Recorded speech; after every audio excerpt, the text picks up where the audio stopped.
اسلام آباد high court کے 6 ججز کا حیران کن خط آخر اس وقت ہی کیوں؟ ناظرین، گزشتہ روز حیران کن طور پر اسلام آباد ہائی کورٹ کے 6 ججز نے ایک انتہائی متعصبانہ خط سپریم جوڈیشل کونسل اور چیف جسٹس کو لکھ دیا، جن میں اس مشکوک بیک گراؤنڈ کے ججز نے حساس ادارے پر بلا کسی ثبوت کے انتہائی سنگین الزامات لگائے کہ ان پر حساس اداروں کی طرف سے بہت زیادہ پریشر ہے۔ تو آئیے جانتے ہیں کہ ان مشکوک کردار والے ججز نے ایسا کیوں کیا۔ پہلی بات تو یہ کہ مظاہر نقوی کی حال ہی میں رسوائی کے ساتھ برخاستگی دیکھ کے محسن اختر کیانی، بابر ستار اور اعجاز اسحاق، جو کہ خود مختلف کرپشن اور مس کنڈکٹ کے کیسز میں شامل ہیں اور سامنے آتے ہوئے اپنے خلاف جوڈیشل ایکشن کو بھی دیکھ سکتے ہیں، یہ خط لکھ کر انہوں نے سارے عمل کو سبوتاژ کرنے کی ناکام کوشش کی ہے تاکہ ان کے خلاف اگر کوئی قانونی کارروائی کی جاتی ہے تو وہ اسے بھی اداروں کے ساتھ جوڑ سکیں۔ دوسری بات یہ ہے کہ اس خط کی کوئی قانونی حیثیت نہیں ہے کیونکہ پاکستان میں عدالتیں آزاد ہیں اور اسلام آباد ہائی کورٹ کے ججز چیف جسٹس اسلام آباد ہائی کورٹ کے نیچے کام کرتے ہیں، نہ کہ چیف جسٹس سپریم کورٹ کے۔ اس خط کے ذریعے جوڈیشل کنونشن کروانے کا مشورہ دینے کا مقصد بھی یہی ہے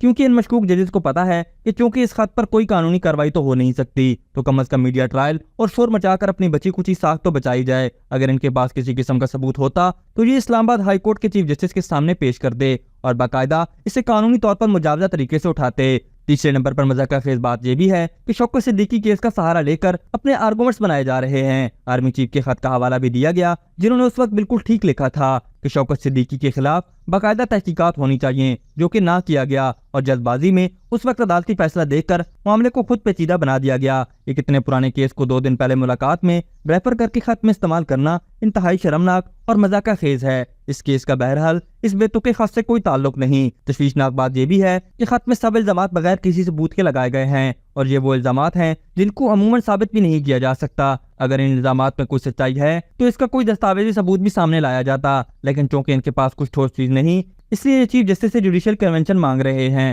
تاکہ میڈیا کے سامنے اس طرح کا ڈرامہ رچایا جائے۔ اس کے علاوہ ایک اور اہم بات یہ بھی ہے کہ ان تمام ججز کا جھکاؤ ایک مخصوص سیاسی جماعت کی طرف ہے اور اب چونکہ اس مخصوص سیاسی جماعت کے ہاتھ میں باقی تمام حربے ختم ہو گئے ہیں تو انہوں نے اپنے منظور نظر ججز کو لانچ کر دیا ہے، جس کے ساتھ ساتھ اپنے سیاسی بار کونسلز کو بھی پریشر گروپس کے طور پر استعمال کیا جائے گا۔ اس کے علاوہ افسوسناک بات یہ بھی ہے کہ وہ عدلیہ جو انصاف کے انڈیکس میں دنیا میں 130ویں نمبر پر ہے اور ملک میں انصاف مہیا کرنے کے حوالے سے بدنام ہے، جب بھی اپنے احتساب اور مفاد کی بات آتی ہے تو بجائے قانون کا سامنا کرنے کے اس طرح کے اوچھے ہتھ کنڈوں پر اتر آتی ہے جس کا مقصد صرف اداروں کو بدنام کرنے کے سوا کچھ بھی نہیں۔ یہاں یہ بات بھی قابل توجہ ہے کہ خط میں انہوں نے لکھا کہ انہوں نے یہ معاملہ عمر عطا بندیال کے سامنے بھی اٹھایا تھا، جن کے بارے میں یہ ساری دنیا جانتی ہے کہ وہ پاکستان تحریک انصاف کا کھلم کھلا سپورٹر تھا۔ اس نے بھی اس معاملے کی کوئی لفٹ نہیں کروائی کیونکہ اس کیس میں کچھ بھی نہیں تھا۔ اعلیٰ عدلیہ ان ججز کی مذموم حرکت کا نوٹس لے گی اور ان بے بنیاد الزامات لگانے پر ان ججز سے قانون کے مطابق ڈیل کرے گی۔ ابھی تک کے لیے صرف اتنا ہی۔ مزید دلچسپ اور تازہ ترین خبروں سے آگاہ رہنے کے لیے ہمارے چینل اسلام آباد انسائیڈر کو سبسکرائب کرنا مت بھولیے، اور اگر ہماری یہ ویڈیو آپ کو اچھی لگی ہے تو اسے لائک کر دیں